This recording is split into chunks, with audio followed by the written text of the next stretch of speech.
Susan Linn is an extraordinary teacher, artist, writer, clinician, and activist. She will tell us tonight about her new book, Consuming Kids, a book combining careful scholarship and thoughtful observations on the impact of marketing to young children.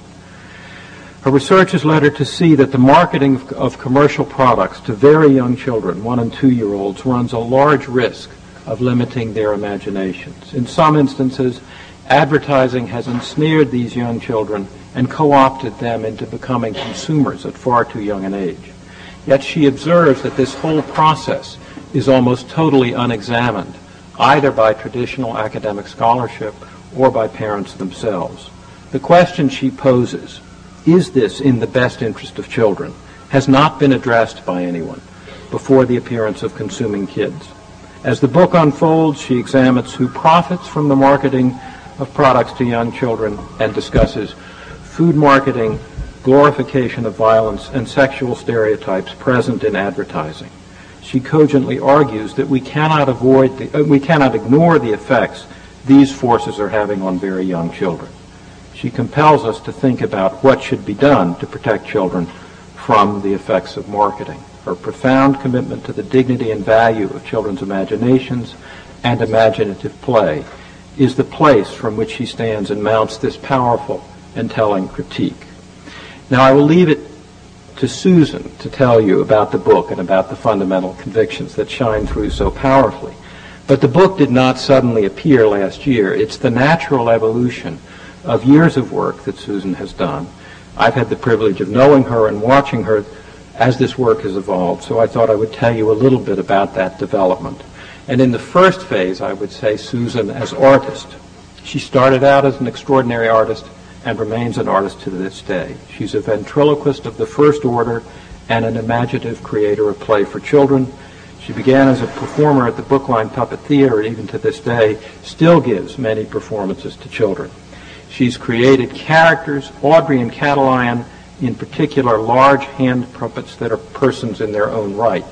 Now, rather than clumsily my describing Audrey and Cataline, I understand that Audrey will make an appearance later tonight, so I'll let her speak for herself, but I would say that not only have I learned a great deal from Susan over the years, but I've also learned a great deal from Audrey. She's performed internationally with her puppets. Probably the figure in the American media who's had the most positive effect on the imaginations of young children is Fred Rogers. Susan and Fred Rogers Mr. Rogers have had a long and very successful collaboration, and Susan is the only puppeteer ever to appear on Mr. Rogers' Neighborhood. From an early point, she was trying to engage children, not just in watching artistic creations, but in creating their own. And she was particularly drawn to children facing adversity. I first met Susan in 1976 when she came to Children's to do puppet therapy with children there, and I was assigned as her supervisor. It very clearly and quickly became evident that I was not the supervisor, but a student of this remarkably creative person as she engaged young children in play about what they were undergoing as they faced cardiac catheterization, cardiac surgery, treatment for cancer, and other things. And I think what was remarkable is that she took a set of puppets with her as she worked with these children. The children would put them on and play out what had been done to them. They suddenly gave IVs to doctors. They suddenly talked to parents in very certain ways. And clearly, even in the face of such remarkable stresses, these children used play as a way to master and cope with things. And so that sense that play can, in fact, be the work of childhood and lead to the mastery of the developmental challenges was certainly evident there and is evident in all of Susan's work since. A second powerful theme in Susan's work is scholarship. In terms of formal education, she trained at the Boston University School of Fine Arts and received a B.A. summa cum laude from the University of Massachusetts in Boston. She then received a master's in education from this program at Harvard, and then came to work at Children's. She served as a psychology intern at Dana-Farber and also a staff psychologist there. She returned to Harvard in the late 80s, graduating with distinction with a doctorate in education and counseling psychology in 1990. She's written many things, but has used many other vehicles to get the message across. She took on a set of very tough psychological issues and developed videos to deal with them that have been widely used. A program with McLean Hospital on issues of mental illness in parents, a program called My Mom Still Loves Me, has been very successful. She worked with the Institute for Mental Health Initiatives and was the producer, writer, and featured performer on a video about anger control. Take Another Look, Learning to Rethink Anger. She did a program about children with cancer, I Am Still Me, and many others. Currently, she's working with young children with AIDS, some of whom know that they have AIDS, some of whom don't, all of whom have parents with AIDS. Again, taking on the most difficult challenges and staying with the child and with the imagination of the child. But as she has matured, her work has grown. In 1994, she became the Associate Director of the Media Center at Judge Baker Children's Center, and along with Al Poussaint, its director, and has continued to use the media in ways to bring to the fore issues that are central in children's experience. One of the most interesting of these is a set of videos entitled Different and the Same, produced in conjunction with Fred Rogers. These confront core dilemmas of race and class and prejudice in children. In many ways, they start out similar to the moral dilemmas that Lawrence Kohlberg posed or the interpersonal dilemmas that Bob Selman posed. But in addition to dilemmas, they provide resolutions, examples of peers or kindly adults who help children through. In one, Cinderella and Me, Audrey wants to be Cinderella in a play but cannot because, as she says, Cinderella doesn't look like me now. And yet, as you might expect, they work it out and she can be Cinderella. These short pieces represent a crystallization of years of work by Susan as an activist, as someone deeply committed to confronting racism, and as someone who was one of the few white students in the grammar schools in urban Detroit. This work has made a large difference in children's lives. She and Al Poussaint write a regular column for a family education network about such topics as raising our children free of prejudice, surviving television, advertising, talking about internet safety and of relevance to all of you, how to avoid an overbooked school year. So she's written many articles for learned journals, and much like Different and the Same, she and Al conceived and created a wonderful idea for a children's television show about an interracial soccer team in Boston, Willoughby's Wonders. She's won many awards. Willoughby's Wonders won 2 New England Emmys. Different and the Same won a Silver Hugo and a gold plaque at the International Communication Film and Video Competition. And The Secret Should Be Told won an ACT Award for Achievement in Children's Television. She's been named Entertainer of the Year by the Boston Parents paper and has far more honors than I can possibly list. Along with her art, along with her entry into the imaginations of children, and along with the willingness to confront the crucial, unspeakable social problems of our time, she has been an activist. She founded a movement to try to confront the media and young children, the Coalition to Stop Commercial Exploitation of Children. It's developed a network of sharing information, has led very successful demonstrations against the Golden Marble Awards, which are awards for successful advertising to young children. And she and this organization is trying to develop a grassroots movement to lead to better regulation of advertising to children.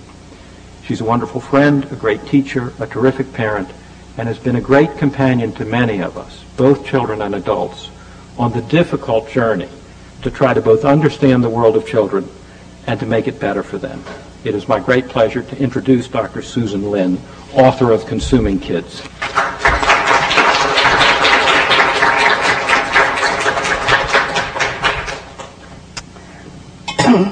Thank you, Bill. I can't tell you what an honor it is to be introduced by you, and also what a profound effect you've had on my work. Thank you. I also want to thank Sean Tuttle for organizing this tonight, and my editor at the New Press, Ellen Reeves, who came up from New York, who, by the way, is the editor that every first author dreams of having. So, thank you. Well, the poet, I'm going to move from the podium in a minute, but the poet Kenneth Rexroth says, "Against the ruin of the world, there is only one defense, the creative act." And whenever I get really discouraged about the enormous problem of marketing to children, I think about that. And in some ways, that's really what keeps me going, the importance of acting creatively and of taking a stand. But it also helped me when I thought about how I was going to do my presentation tonight. And it made me think that I would go back to my roots. And as Bill said, I began as a ventriloquist, so I thought I'd bring Audrey Duck out to help me talk about marketing to kids.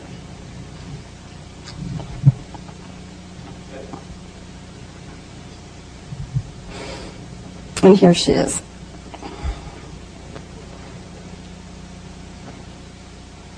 That's Bob Selman, Dr. Selman. Nice to see you. Dr. Leisford. So many people. Dr. Beardsley. That's right. Dr. Reeves. Ellen Reeves. That's right. What are we doing here? Uh-oh. What's the matter? Are we here to talk about your book? Consuming Kids, the Hostile Takeover of Childhood. Was that an advertisement? Yeah, kind of, actually it was. Yes, Audrey, we're here to talk about my book, Consuming Kids, the Hostile Takeover of Childhood. I don't like your book. That's great, Audrey. I mean, here I am, you know, people might even buy it afterwards. I'm supposed to be signing things, and you're going to tell them that you don't like it. I tell the truth. Okay, what is it that you don't like about my book? I'm not in it. How could you write a book and I'm not even in it? And you ignored me the whole time.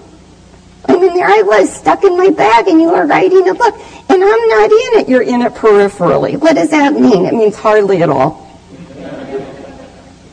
I better be in the next one. You're in the next one. Don't worry, you're in the next one. Well, anyway, I don't get it. What don't you get? I don't get why you're so upset about marketing to children.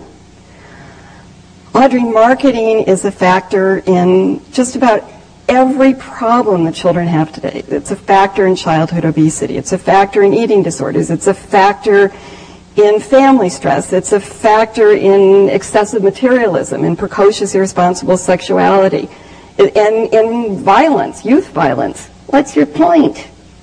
It hurts kids. Yeah, but Susan, look, I take childhood obesity. I mean, I've been advertised things. I've been bombarded by advertising, and I've never eaten one thing that I've seen advertised on television. Audrey, you've never eaten anything. Oh, that's the difference. The difference is you're a puppet. You're impervious. There you go with those words again. It means that nothing changes you. Nothing gets to you. But children are different. Children are living, breathing, developing human beings, and they're affected by their environment. And they are inundated with marketing. And it does make a difference to them, and that's what I'm going to talk about today. Am I going to talk about it too? You might be able to come out later, but at the moment I'm going to put you back. There you go again, ignoring me. You've got to go back. Okay, bye-bye.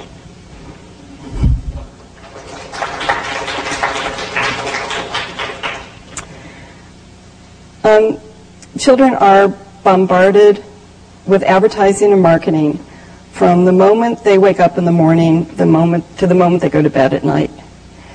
And the marketing that you remember from your childhood is not the same as the marketing that kids are exposed to today. And comparing the two, it's like comparing a BB gun to a smart bomb. Today, the marketing that reaches children is honed by child psychologists. It's brought to us by billions of dollars and an incredibly sophisticated media technology. It's not the same. Now, usually when people think about advertising, they think about commercials. But in fact, it's really gone beyond that. And if my PowerPoint really works, we'll see. I'm going to show you what I mean. Amazing. Okay.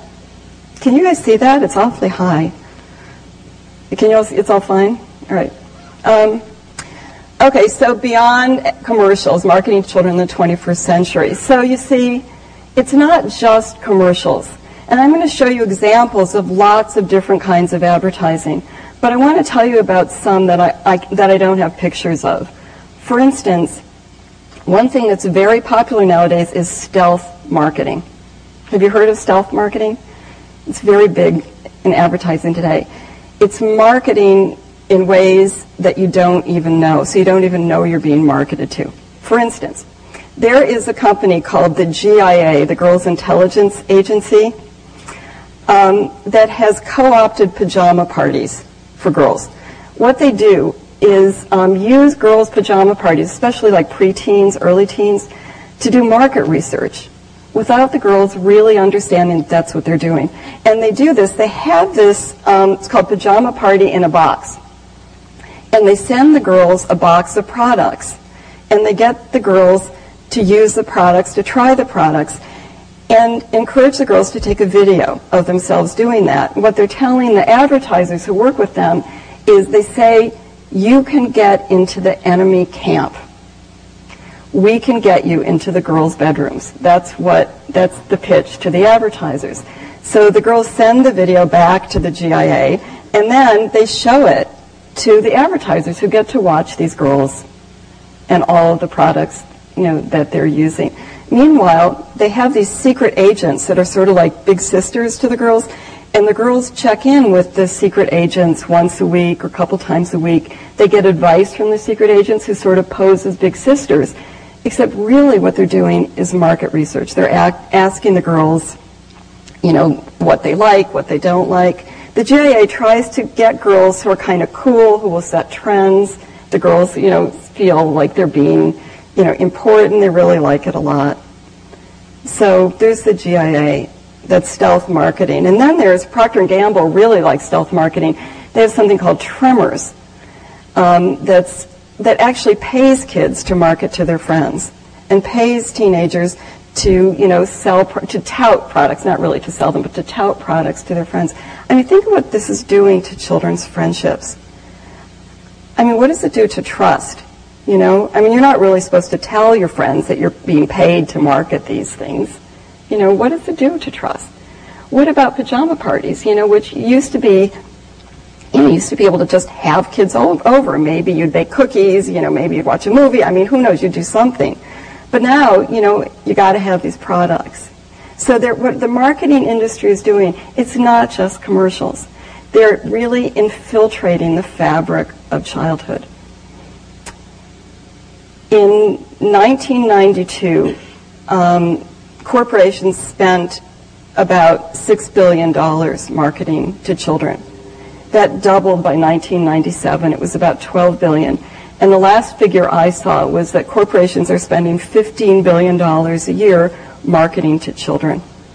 $15 billion. I mean, it's a huge amount of money. So, it's not just commercials, it's also stealth marketing and viral marketing, which is just basically word of mouth. That's the other thing. The music industry likes to do this a lot. They like to kind of co-opt word of mouth, because they don't leave anything to chance. But what they do is go into neighborhoods, and ask for the coolest kid. They'll go around saying to kids, who's the coolest kid? And the kid will say, oh, it's so-and-so, and they'll go to so-and-so, and say, oh, yeah, it's so-and-so. They'll go to the next person. Finally, they'll get to the kid who said, it's me. I'm the coolest kid. And then they'll, give the coolest kid, CDs, products, ways, things to give away to his friends. And again, it's a way of co-opting what used to be left to chance or left to really kids' preferences. Word of mouth. So there's no such thing as word of mouth. It's really sort of word of corporation at this point. So one of the ways that corporations really like to market to kids today, they like to do promotions. And promotions are when products are associated with media programs or with films. And you've seen lots of those. So for instance, The Cat in the Hat. Wait a minute, it's this way. Yeah, The Cat in the Hat, a terrible movie, by the way, but that's irrelevant. It came out last year. It was affiliated or associated with over 40 brands of products. 40 brands were associated with the Cat in the Hat. You know, Kellogg's, MasterCard. Oh, and speaking of MasterCard, do you know Hello Kitty? Do you know those little kids think Hello Kitty and this? Well, Hello Kitty is now a credit card. That's, you know, what they really want to do is, you know, get kids in the habit of spending. It's really important that we spend our money. They want to get kids in the habit of spending. So they have a credit card for kids as young as 10, although they're hoping that maybe it can go a little lower. I just read about that in the Washington Post. So Hello Kitty is a credit card now. Frito-Lay and Pepsi, well, it's the same company. And then all these cleaners, because, you know, the Cat in the Hat, there's this whole thing about cleaning in the Cat in the Hat, so all these cleaning products. Now, you might wonder, why would they advertise cleaning products to kids? Well, for two reasons. They want the kids to nag their parents, you know, to ask for them. I mean, that's the first thing. And the second thing is, what they want cradle-to-grave brand loyalty. And when I read about marketing literature, that's what they talk about, cradle-to-grave brand loyalty. So, you know, the notion is if you get a kid in childhood, you'll have that kid for life. So, you know, if they get kids, you know, associating Febreze with the Cat in the Hat, they'll start to have nice feelings about it. And, you know, I mean, in some ways that works. I mean, I still use the toothpaste I used as a kid. You know, do you? And it wasn't Tom's of Maine either, you know. Okay, so there's the Cat in the Hat.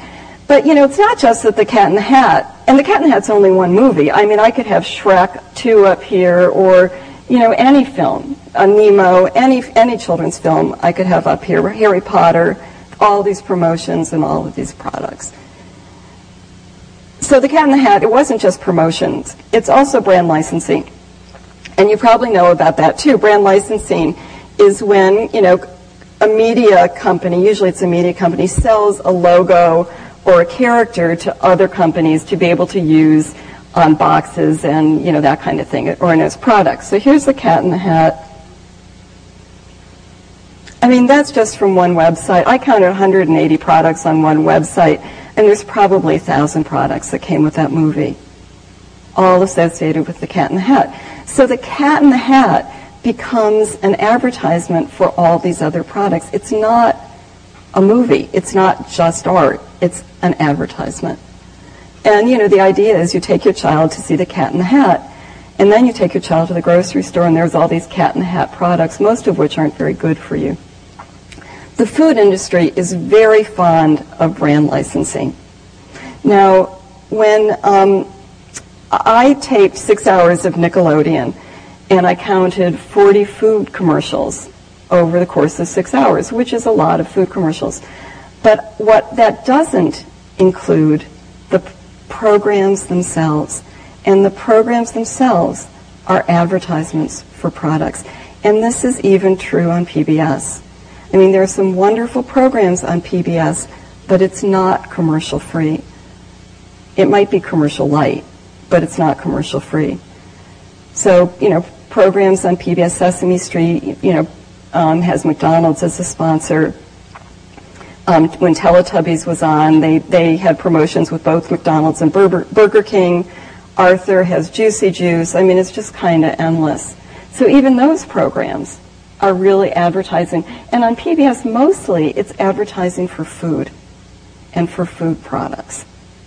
And mostly it's food that's not good for you. So that leads to things like this.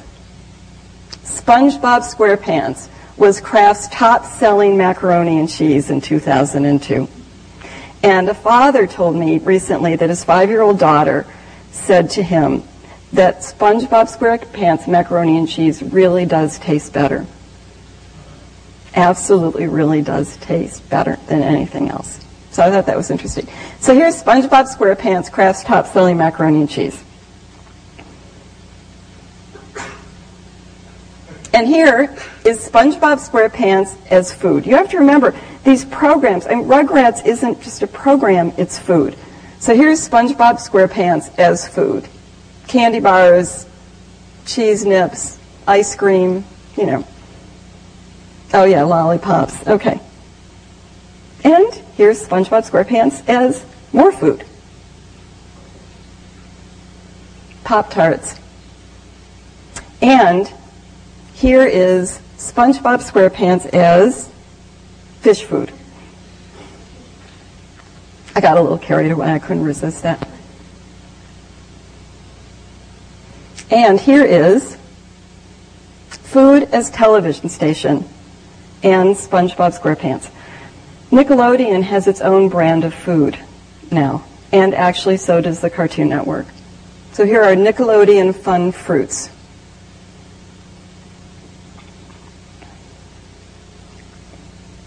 Of course, brand licensing is just, a piece of it, and television is just a piece of it. Now, kids see 40,000 commercials a year on television alone, but that, as I said, that doesn't include the programs, and it doesn't include the marketing on the radio and in videos and computer games and on the internet. And this one really makes me sad. This is from Neopets. Do any of you know about Neopets?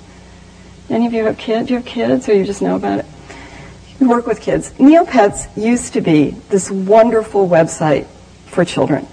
It was created by these two college kids, and essentially you could get on this website and you could create this fantasy pet and you would take care of it. And there were ways that you could earn points in order to get food for your pet and to nurture your pet.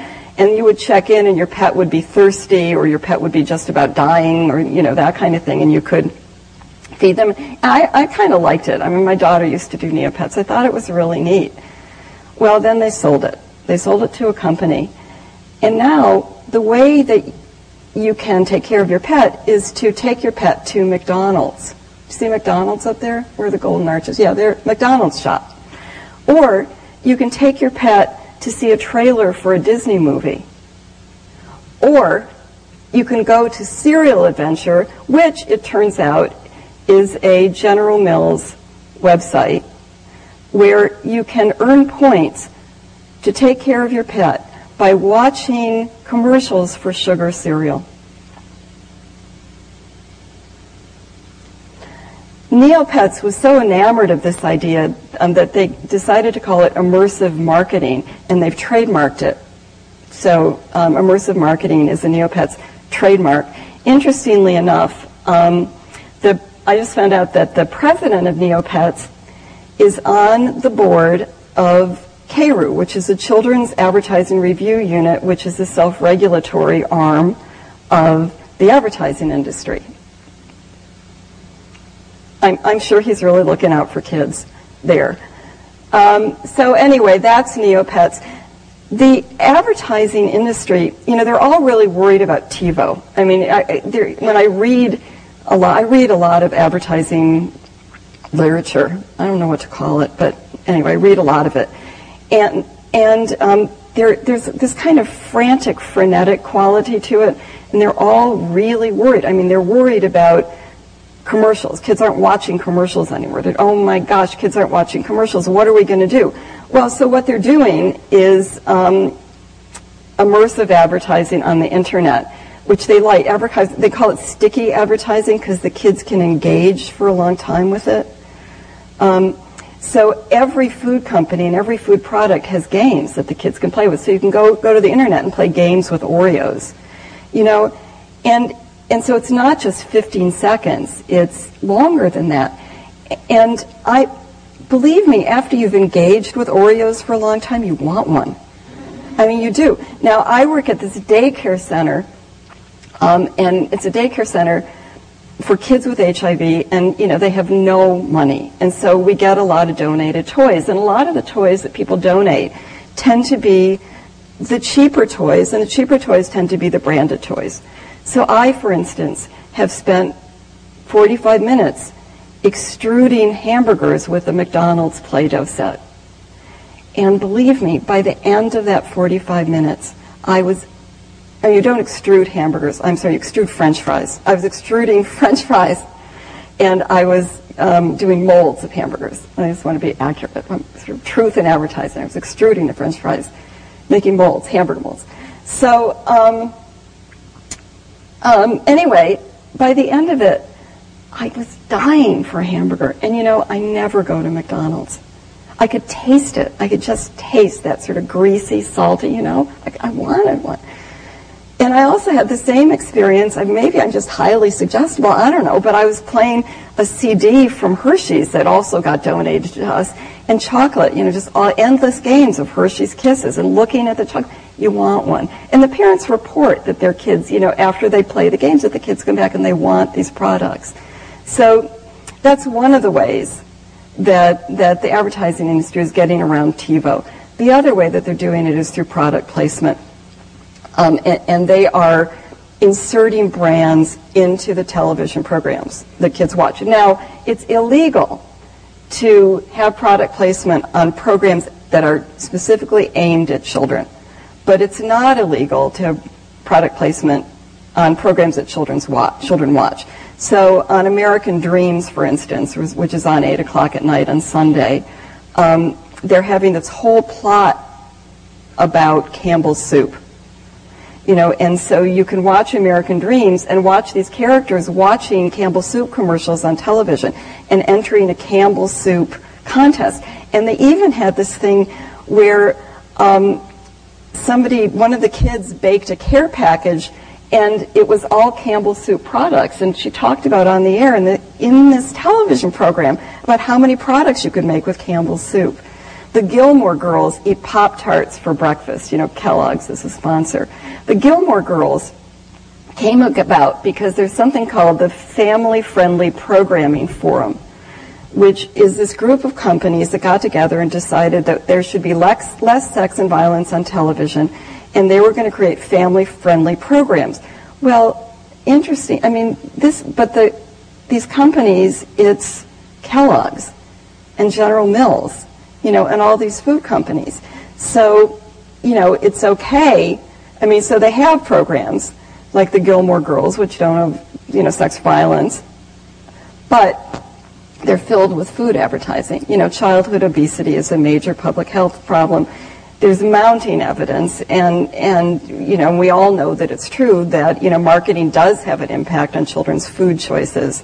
So the Gilmore Girls eat Pop-Tarts for breakfast. Kellogg's is one of their sponsors. Okay, let's go on from Neopets. Another thing that I find really annoying about the advertising industry is that they undermine children, and they undermine them by exploiting their vulnerabilities. So contests are really big, especially when you're marketing 8, 9, 10-year-olds, 7, 8, 9, 10-year-olds. They don't understand odds real well. So all of these contests, you can win, and this is Lunchables. Now, I read, the other thing that I find annoying about this is that it's not just the contest, is that they take the things that kids create and they brand them. So extreme sports, for instance. I think extreme sports is, I think it's really neat. I do. I thought it was a really neat kind of thing. It's sort of like, skateboarding was and that kind of thing. But extreme sports, it's been completely bought out by industry. So I just read a whole article on Tylenol. Tylenol is really into extreme sports, and they sponsor extreme sports contests, and they do it in a way so they don't even have their logo on anything, but everybody knows that it's Tylenol. And then what happens is somebody writes a song about them, or they get mentioned in magazines, the Tylenol Extreme Sports Bowl, or whatever it is. So that's Lunchables. Now, when I read a marketing plan for Lunchables, and one of the things that it said was, parents don't like Lunchables, it said. They think it's too expensive, and they don't like the packaging. And by the way, Lunchables won a Lifetime Wastemaker Award from an environmental group, from MassPer. I just thought you should know that. But that's what they say. Parents don't like it. They don't like the expense. They don't like the packaging. But that only adds to the appeal. And what the marketing industry does is use parental disapproval as a selling point. That's a good thing. If parents don't, parents don't like it. Isn't that great? And so what they're doing are exploiting, especially, like with preteens and teens, with their natural tendency to want to separate, to individuate, to rebel. And so they co-opt rebellion and they play on it. So who really wins in these contests? And then there's soda marketing. Soda is implicated more and more and more in childhood obesity. I mean, there's mounting evidence about that as well. And soda companies, particularly market in schools. I mean, and as you may know, there have been a lot of fights and successful fights around the country to get Coke and Pepsi out of the schools. I mean, that's, I think, a really good thing. Now, Coke says that they don't market to children. I mean, they came out and said that about a year ago. We do not market to children. We market to kids 14 and older. We don't market to children. So there's a Barbie. And you could say, and what people say about these Barbies, I mean, last year there was lingerie Barbie, or as my feminist friends called it, pornographic Barbie, which was Barbie in a black bustier and, that kind of thing. But she was for girls 14 and older at FAO Schwartz. So what they say is this is a collector Barbie. It's not really for girls. It's not really for kids. It's a collector Barbie. Okay. All right, so it's a collector Barbie. What can I say? Now, but what about this? This is a chess set, a Coca-Cola chess set that I found on Toys R Us website, the Toys R Us website. And it's for children as young as 8, which last I looked was younger than 14. Well, and what about this? A checker set. Wow, for children as young as 6. And a toy car plastered with, Coca-Cola for children as young as 4. So Coca-Cola does not, I repeat, does not market to children under 14. And, by the way, Coca-Cola gave a $1 million grant last year and to the American Academy of Pediatric Dentistry. Isn't that interesting? To do research.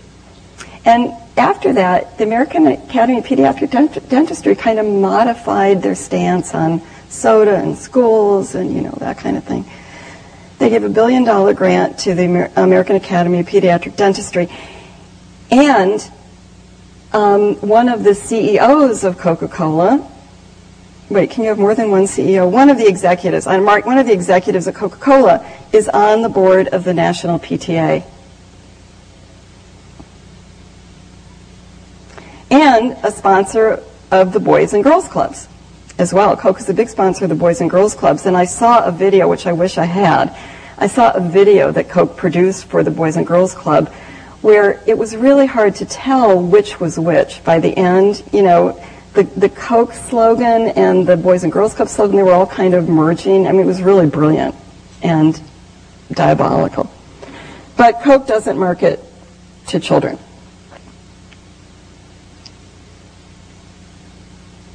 And then there's Sprite. Sprite has decided to stake out hip hop. They sponsor a lot of hip hop conferences, and Sprite is Coke anyway. But they sponsor a lot of hip hop conferences and things like that. And they decided to create this hip hop character named Miles Thirst. There he is, and also all these sports figures. That get $1 zillion contracts for soda and that kind of thing. So anyway, and the slogan that they're using is "Obey your thirst." I mean, that has really interesting implications. And one of the things you really have to think about, it's not just products that are being marketed to children, it's really values and behaviors. And they're values and behaviors that aren't good for kids. Obey your thirst. We don't want kids to obey their thirst. I mean, we really don't want them to obey their thirst when they get to be teenagers. I'll talk about values a little more later. Oh, you can't see that very well. Just say no. That's what the marketing industry says. The marketing industry says, parents should just say no. That worked so well for drug abuse. Just say no. I'm going to talk a little bit more about marketing, sex, and violence later. But, you know, people like me who work with parents, when we give parents advice about dealing with their kids, and especially when their kids get to be teens or preteens, what do we say to them? We say, pick your battles, right? Pick your battles. Well, which battle are parents supposed to pick today? Are they supposed to pick the food battle, the precocious irresponsible sexuality battle, the violence battle, the video game battle, the computer game battle, the R-rated movie battle, the materialism battle? Which battle are parents supposed to pick today? In order to be a good parent to your child, really, you would have to be arguing with your son or daughter from the moment they get up in the morning to the moment they go to bed at night. So the industry is saying it's up to parents. Parents should be the gatekeepers. And, you know, parents do have a responsibility. I mean, they do. I'm not saying that parents don't have a responsibility. But what I am saying is that the marketing industry is doing everything it can to undermine parental authority. And they do that in a variety of ways. For instance, if you look at children's programming or you look at commercials on children's programming, adults are largely either absent, mean, stupid, or ineffectual. You know, watch them. I mean, just sit down and watch and just look at that. Just look at the adults. That's the message that kids are getting about adults in programs, not just in the programs, but in the commercials themselves. I mean, that's the message. But it's even worse than that. In 1998, there was a company called Western Media International that did a study on nagging. This was not a study to help parents cope with nagging. It was a study to help corporations help children nag more effectively. They call it the nag factor. And so, you know, what they did is identify different kinds of nagging. They discovered that there was persistence nagging, which is gimme, gimme, gimme, gimme, gimme, gimme, gimme. And the Center for New American Dream did a study and found that preteens were apt to ask up to 50 times for something that they want. So that's gimme, gimme, gimme. That's not actually as effective, they discovered, as importance nagging. Importance nagging is when the child gives a reason. Now, the example that they give, and this is just about a direct quote, is, Mom, I really need Barbie's dream house because Barbie and Ken want to get married and have a family. Now, I don't know if you know this, but Barbie and Ken split up recently. Barbie has taken up with an Australian snowboarder, and I assume that they're going to be selling the condo soon. So anyway, that's importance nagging. And they discovered that 1 out of 3 trips, I think it's 1 out of 3, 1 out of 3 trips to a fast food restaurant comes about because of nagging. And, you know, and 4 out of 10, something like that, 4 out of 10 trips to a Chuck E. Cheese comes about because of nagging. And so they know what kinds of products are susceptible to nagging, and also what kinds of parents are susceptible to nagging. And lo and behold, the parents who are most susceptible to nagging are the ones who are the most stressed and the most vulnerable. Parents of young children and single parents. That's what they found. So, so the nag factor. And I don't know if any of you have seen the movie The Corporation. Have you seen it? Well, so then you saw Lucy Stone in it. Lucy Stone is the person who thought of the nag factor study, and she was interviewed in the movie The Corporation, and this is what she had to say about it. If we understand what motivates a parent to buy a product, if we could develop a creative commercial, you know, a 30-second commercial that encourages the child to whine or shows some sort of importance in it, that the child understands and is able to reiterate to the parents, then we're successful. Is it ethical? She says. I don't know.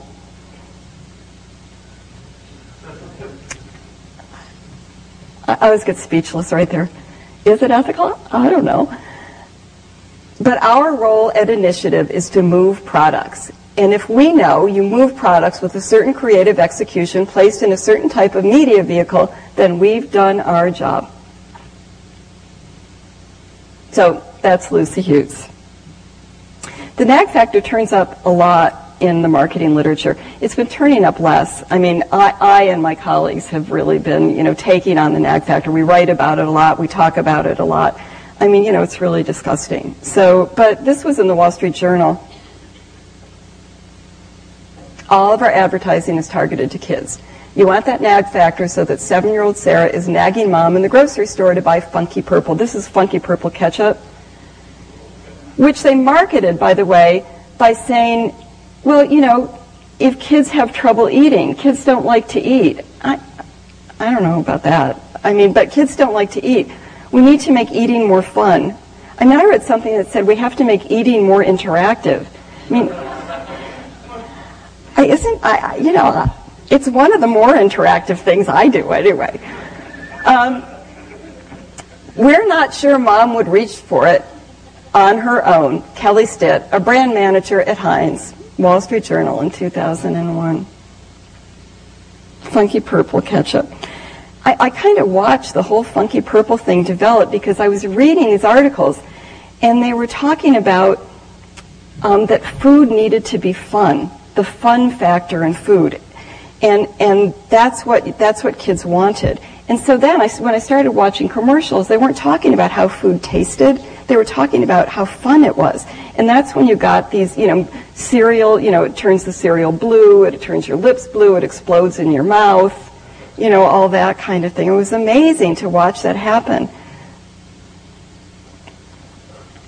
I mean, the thing the thing is, the people who know the most about the research that goes on in marketing to children are the corporations who do it. And their research is proprietary. We can't get it. It's not like academic research, which is open to the public. The other thing is that academic research, as you all know, is federally mandated to have human subject reviews. And it's subject to some kind of regulation. So, you have to have informed consent. You have to tell the people you're working with what the risks are, the risks and the benefits of the research.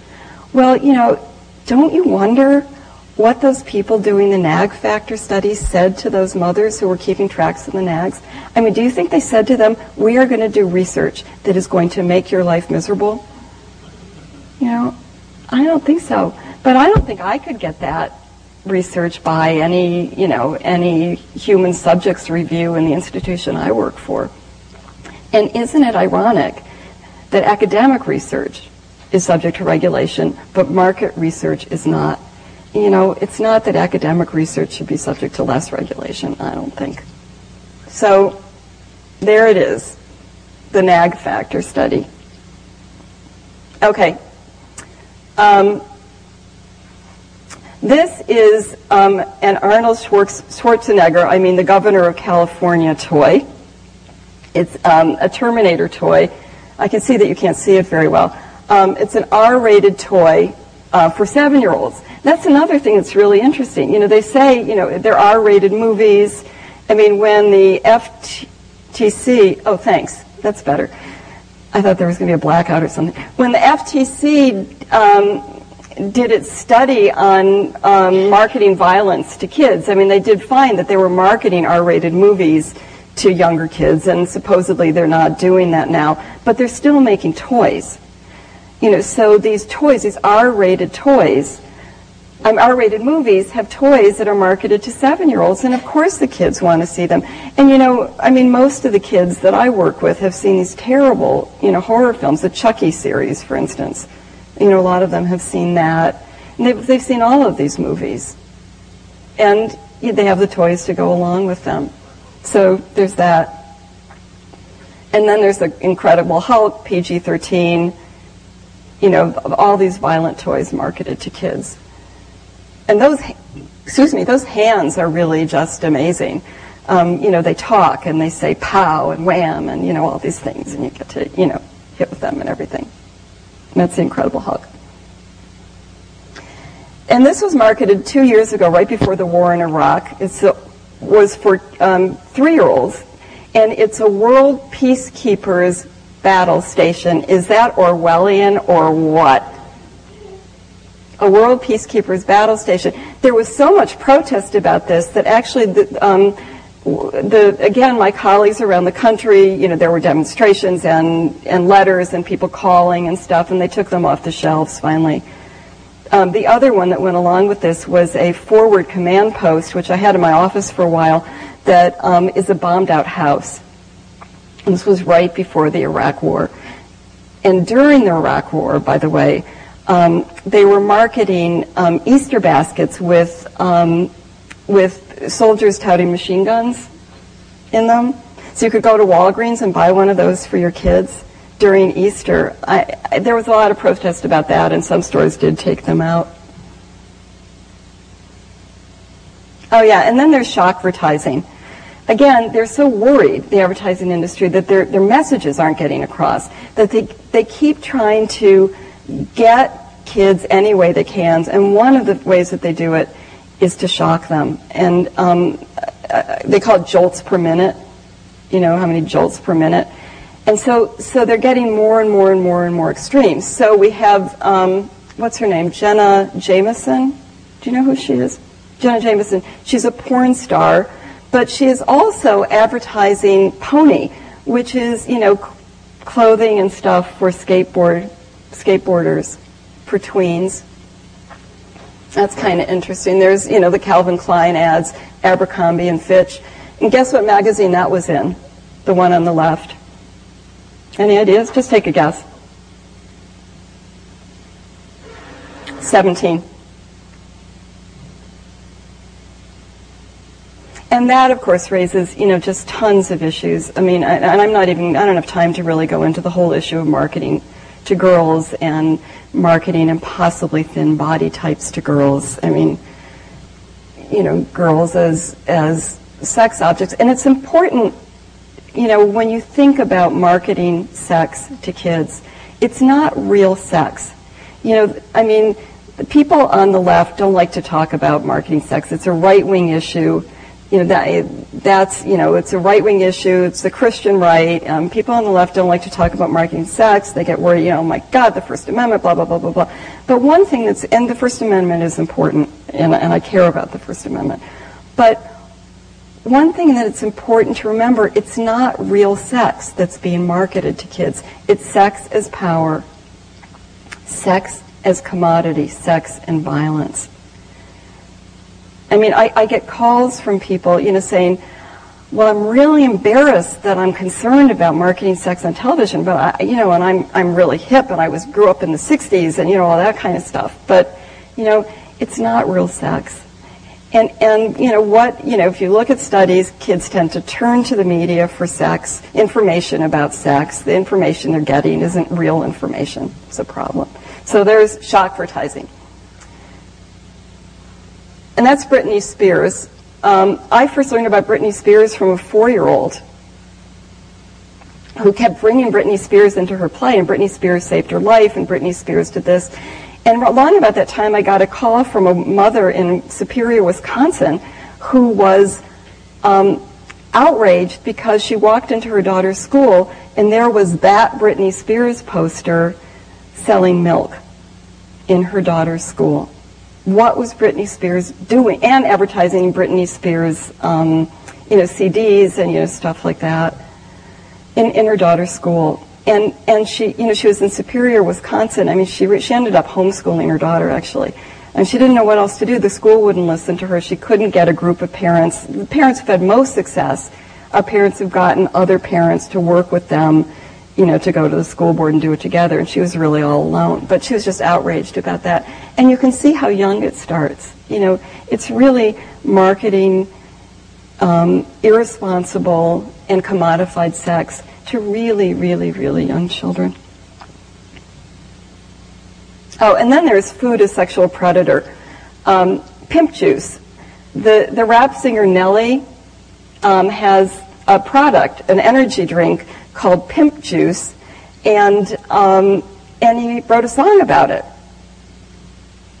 Pimp juice is anything attract the opposite sex. It could be money, fame, or straight intellect. It don't matter. Pimp juice is colorblind. You find it work on all colors, creeds, and kinds from ages 50 right down to 9.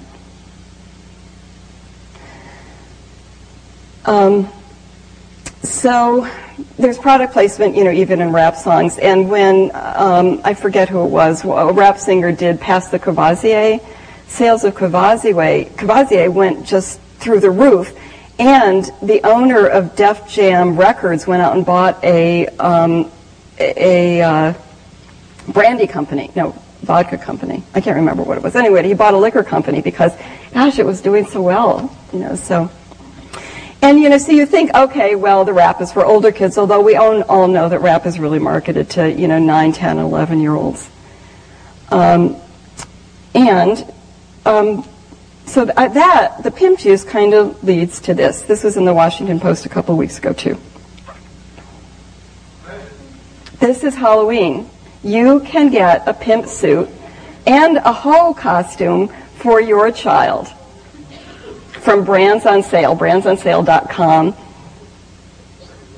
for as little as $40. Comes in a size for, according to the article, they said next year they were going to have them for babies. I mean, I don't know. And what does that say to kids about sex and sexuality, about men, about women? I mean, these are the values that are kind of being, sort of put forth. And then there's baby branding, and that's really the worst of it, I think. I mean, what the advertising industry is doing is targeting babies. And they do this in a whole range of ways. I'm going to stop, I think, actually, and see if we can take some questions, because I'm sort of going on longer than I expected. I know I've kind of inundated you with a lot. But this is what's happening to kids every day. And however much I'm talking about it now, I'm just talking about really the tip of the iceberg. There's so much more. And I think that's really why I wrote the book. I think it's really important for people to know what the advertising industry is doing and how they're characterizing children, how they think about children. If you have any questions, I was told you're supposed to go up to the microphone. Are there any?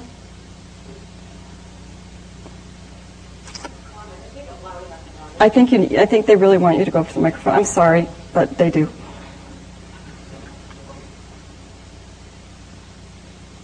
When you were showing the pimp costume, and you said, "What does this say to a child?" In my head, I'm thinking, it says, "My parents are morons." I mean, do we have no power as parents to get in the way of this stuff? Because a child can't read that ad, and a child can't come up with the $40, and I guess a child can beg. Mm-hmm. But, my God, I have a very young daughter. She's just 20 months, and she doesn't watch TV, and she won't as long as I can keep her from it. And I hope that my husband and I are instilling in her certain values so that when she is exposed to all of this stuff, she'll have a bit of resistance, but it just might be insane curiosity, and she might suck it up. So that's not really a question, but just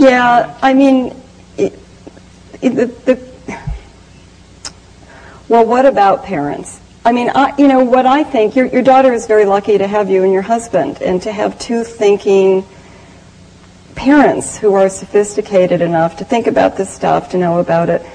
What about the kids whose parents don't? What about the kids whose parents, have sort of bought into this? What about the kids, what about the kids who are having kids? What about other people's children? That's my concern. It's not, yes, there are things that parents can do. One of the things we can do is we can look at our own relationship to consumption and our own susceptibilities to marketing, and we can, we can try to limit that when our kids are little. We can start out. Kids do learn by example, and that is something that we can do. But I think one family in isolation can't combat a $15 billion industry. You just can't do it.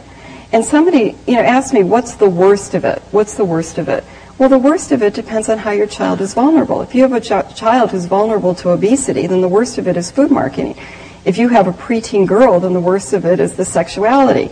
If you have a boy who's a little rambunctious, then it's the violence. If you have somebody who's, a little insecure about, peer pressure and things, then it could be just the whole materialism thing and feeling inadequate. The notion that things will make me happy. I mean, that's what the marketing industry sells to kids. That's the value. Things will make me happy. I mean, I really see this as a societal issue. I see it as a societal issue, and it's an issue, it's about the rights of parents to raise healthy children without being undermined by corporate greed. I mean, that's a right. Parents should have that right. It's hard enough to be a parent.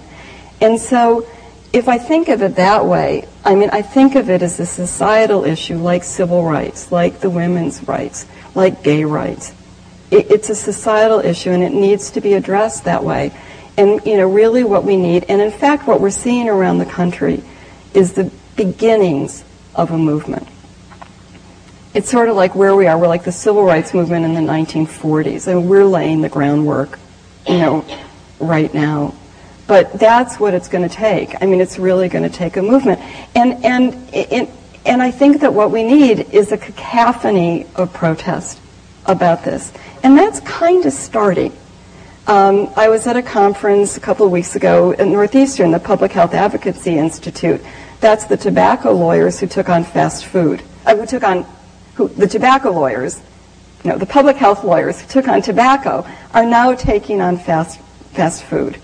So, and they really see law as advocacy. What they want to do is get a case to the discovery stage. If they get it to the discovery stage, they can subpoena documents. So that's going on. I work with a coalition called Stop Commercial Exploitation of Children, and our website is www.commercialexploitation.com. And we're, small organizations all over the country, also individuals concerned about this. And, we do actions periodically. For instance, right now we've taken on the United States Youth Soccer Association, which partners with the chemical company, with the pesticide company Chemlon. And Chemlon used the USYS mailing list to direct mail to children, it goes to the family of Sammy, whatever, ads about their pesticides and information that if you buy the pesticide, 5% goes back to the USYSA. So SCEC, the coalition I work with, has partnered with these environmental groups around the country. And we sent a public letter to the president of the United States Youth Soccer Association. I mean, we think we have a shot, actually. This is when we think we have a shot at winning. And if you want to help, go to the website, www.commercialexploitation.com, and get the phone number or send an email to, the president of USYSA. It's really easy to do it. But I think, if he gets enough emails, they might stop that. I mean, and people are outraged by that. I mean, there's, these links between pesticide and people are concerned about cancer and the kids are rolling around in it. It's a problem. So, I think we have to see this. It's not just a familial issue. And in my book, I do talk about things that parents can do in the home. But you can't do it alone. I don't think. You need to reach out to the community. Yeah. In that vein, I'm both a mother and a teacher, and so I think that my son's fortunate, like her daughter, that I'm educated in this because I'm an educator. I know a lot of this stuff, but a lot of my students' parents are single parents, live in poverty, are those parents that are really the victim here, that they're so stressed that they don't have the time for that. And so I want to educate them. My kids are very young. I teach kindergarten, so I really have to go through the parents. Do you know of anything? Because they don't have the time to do, this big research, and I also don't want them to feel like I'm saying, you're a bad parent. Do you know, I just found something on pbs.org this weekend that seems to be about media education, but it's geared to older kids. But do you know of any organizations or anything for parents that has more of a nice attitude, not like you're bad and so you need to do something, but anything that could help those parents? The SCEC has our first state chapter in Iowa, and they're working with us to put together a whole set of one-pagers of information about marketing. It's just, to sort of distill it to one page for parents and for people who talk to parents. What their goal is to educate people in their community to be able to go around to schools to talk about marketing to kids. And they have the same thing. They don't want to, they don't have time to read huge numbers of things and stuff like that. But I want to say none of us, we're not saying that parents are bad. It's not that parents are bad, it's that they're just so overwhelmed. And also that this has been happening with people not even knowing it. I mean, did you know everything that I told you tonight? I get shocked. I still get shocked every day about what's going on. The marketing industry doesn't want people to know. So, the best thing we can do is to, talk about it and tell people about it. It's hard when, it's hard when parents are overwhelmed, especially because it's the kids in poverty who are more exposed to marketing than anybody else. They go to the poorest schools. Their schools are, inundated with marketing. They watch more television. It's a real problem. It's a real problem. And it's hard to get this as a real priority. I mean, if you're worried about where your next paycheck is coming from, it's hard to make marketing a priority. But really, it undermines so much about child rearing and about being a parent. So, and do you have a question too?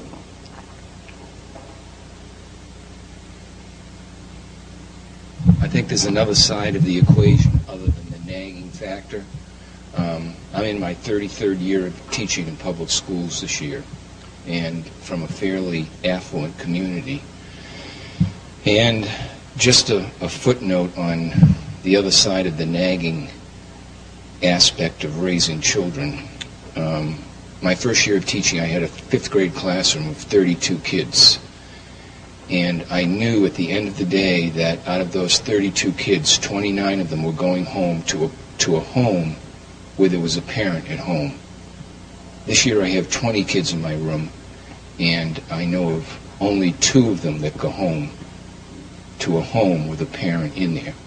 So I think the other side of the coin, on top of the nag factor, is the guilt factor, which is so overwhelming to parents. I'm guilty. I have to work all the time. So if my child wants anything, I'm going to cave. I'm going to give them whatever they want. And that's happened over 33 years of being in the industry. Yep. When I was writing my book, I was writing about tweens. That's what the marketing industry calls preteens. I want to know where the word tween came from, so I did this database search on, I went to LexisNexis, and I went back as far as I could go. And you know what I came to? Latchkey children. I came to a headline that said, in the 1980s, latchkey children are a gold mine for marketers. That's where it began. And yes, it's a problem. Yes, parents feel guilty, but why is there this industry that is exploiting that guilt? Why is that okay? Why are we letting that happen? I don't get it. That's exactly weird. Yeah. Their job is to make money, and that means that it's our job to build the public will to do something about it. I mean, and people say it's hopeless. I mean, I get that, it's hopeless. But, people said that about civil rights, too. Mm-hmm. People said that about the women's movement. It's hopeless. Women will never get the right to vote. I mean, we really have to look at this as a social political issue, and take it on that way. And I think that there is this sort of growing movement and growing concern, especially with young people, about corporations and corporate power. I think it's the same struggle. Yeah. Thank you. This has been wonderful. I started teaching in 1966. My son is 34 years old, and when he got to be the age of watching Saturday cartoons, that Peggy Sharon from Newton was... Who was at the ed school also, by the way. Yes, and who just heard how loud the commercials were and gathered some women in her Newton home to discuss this and embarked on a whole career where she got the FCC to change the regulations. and the regulations were changed. I think she worked on it for about 20 years and got everything she wanted and for nationally, and said, well, we won, packed everything up, gave all her archives to the Harvard School of Education, and then Ronald Reagan became president, and one of the first things that came down was no penalties, do not enforce these regulations. Yeah. And so, I mean, it is a societal thing. Yep. And I think, you know, I heard her tell that story in the 80s, so I'm really glad you're here. Yeah. Thank you. Yeah, she's been very supportive. Every so often she calls us up and says, good job, or you should have done this, you know. But in 1984, the FCC deregulated children's television, and it became okay to make programs in order to sell products. And a year later, all of the 10 best-selling toys were linked to media. You know, so that's interesting. The other thing that happened is that ACT, Action for Children's Television, was pushing for, got the FTC under Mike Perchek to say that there should be a ban on marketing to children under 8 because they don't understand persuasive intent. And that's really good research. It's academic research. It's market research. Everybody agrees. They don't understand persuasive intent. You know, and then the thought is, well, that means they can't defend against it. So the FTC said there should be no marketing. We're going to pass a law saying there's no marketing to children under 8. There was so much pressure on Congress that 2 years later, in 1980, Congress defunded the FTC and took away their power to regulate marketing to kids. And at this point, in the United States, it is easier to regulate marketing to adults than it is to regulate marketing to kids. But one of the things that's hopeful, even with this deregulatory climate, you know, we have an administration that loves deregulation. There are, for the first time in years, 5 or 6 bills in the Senate and in the House that address marketing to kids.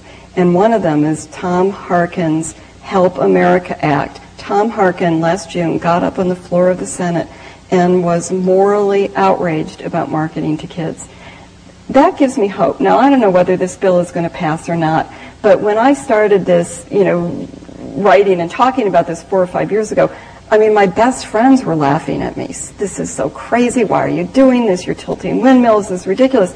Well, here it is, you know, 4 or 5 years later, and there's Tom Harkin on the floor of the Senate being outraged about the same things that I'm outraged about, and putting forth a bill that includes a provision to give the FTC back the power to regulate marketing to kids. That's encouraging. A few days ago, Ted Kennedy introduced a bill that would give the FTC rulemaking authority over food marketing to kids to enforce the recommendations that the Institute of Medicine are coming up with around food marketing. I mean, that's pretty encouraging. To me, I don't know whether those bills are passed. You know, as far as I'm concerned, they're not enough, but I think it's a start, and I think that's really encouraging. Yeah. You talked about marketing in schools, and there is a lot of marketing in schools. When I was doing my student teaching, my cooperating teacher got 20 copies of a book done by the lumber industry that was upset about the Lorax. And it ended the same way. It was Orax, something Orax. And do you know the Lorax was a Dr. Seuss book that was pro the environment, right? Yeah, and it was written from the perspective of the lumber industry. It was a children's book written that way. And my cooperating teacher hadn't been aware of that. I ended up turning it into a lesson where I brought in the Lorax. I could at least see what that was. Right. And then when I became a teacher, you routinely get curriculum materials in the mail from different, you know, especially as you were saying, like food companies, around, like, issues especially around, like, quasi-science education type things, sponsored by different different companies. Yep. And I've seen that a lot. Yep. Every industry has a curriculum to support, or has teaching materials to support their point of view. Like Exxon, you know, of the Valdez has, you know, an ecology curriculum. And, you know, the oil industry has something on fossil fuels and things like that. I mean, it's just amazing. And, you know, of course, all of these teaching materials bypass community control, and so does Channel 1. You know about Channel 1 in the schools, you know, the 10 minutes of sort of news and 2 minutes of commercials, that one corporation is deciding what kids are going to know about current events, and it completely bypasses community control. Okay, go ahead. Hi. I'm actually from the Divinity School, and I emailed you earlier. Okay, hi. Hi, how are you? What I find fascinating is what you just said sort of implies that there's less freedom in schools, less freedom for sort of development as we know it of children. Similarly, parents have less freedom to impart the values that they'd like to. Yet Bush talks about the fact that we are how did he put it, a ownership culture. And of course, when they talk about the private sort of freedom, it's interesting to me that this is going on at the same time that we're talking about increasing freedoms. We're going to war to, to defend freedom. My question is to you, religious communities, what role do they have to play? And that divide that you mentioned earlier about the left, my intuition is that the progressive elements of religious communities are going to not know quite what to do because they're going to assume that this is a conservative issue. Right. How do we get past that impasse? That's a great question. I think religious communities, mainstream religious communities, have a really important role to play. Marketing to children undermines spiritual values. It's the antithesis of what most mainstream religions want. I mean, and it's the antithesis of democracy, by the way. Me first, lifetime brand loyalty, unthinking brand loyalty, impulse buying, things will make us happy. Isn't that the antithesis of religion? I mean, really? I think that we need to go to, ministers and rabbis and to mosques and talk to mainstream religious people about these issues and get them to start taking stands on them in church. And again, just like in other movements, the religious community has a really important role to play. And we should not cede these kinds of values to the religious right. I mean, this is really an issue that cuts cross, culturally. I think we need to stop. One more question. Okay, sorry. No, that'll be very brief. No, I wanted okay. to just take what I think were your first two sentences. One, just to briefly comment, and then the second was your question. Your first sentence, I think, was that we don't know. What the commercials we were brought up on are not the same as the children today, and that makes me think that of a person in France who was a deputy who, in the 1980s, Ségolène Royal, addressed the French Parliament and got no echo, neither on the right nor the left, though after she got a lot of local echo. And the other deputies were greeted by angry people who thought that they had not listened to what she was saying. And she was simply speaking of exactly what you are speaking of. Now, and so this phenomenon of not being, the people who are, the academics, all the people who make policy are not aware of what children are actually receiving. That's one big issue. So your second quote was a quote from a poet, that is, you can reply through creation. So I'm wondering that if, apart from these all what you have told us about this group, these activities to help, counter all this, what can we create? I mean, with your puppets or with other, what can we, on television in particular, which would inform through creation? Mm-hmm. Given that in the United States the purpose of television is to sell things, it's going to be really hard to get anything on television about this, I think. But I think that there are independent films, Super Size Me, for instance. That was a creative act, wasn't it? And that's doing really well, and that's made McDonald's a little nervous, although I do understand that McDonald's income is actually rising. But still, I mean, I think there's hope in independent film. That's a way that we can go. And I think we can make teaching materials. I mean, one of the things that I'm really interested in doing is making media literacy materials for new parents. That's where it has to start. I don't think parents have to understand. 26% of American children under the age of 2 have a television in their bedroom. There's no reason for that.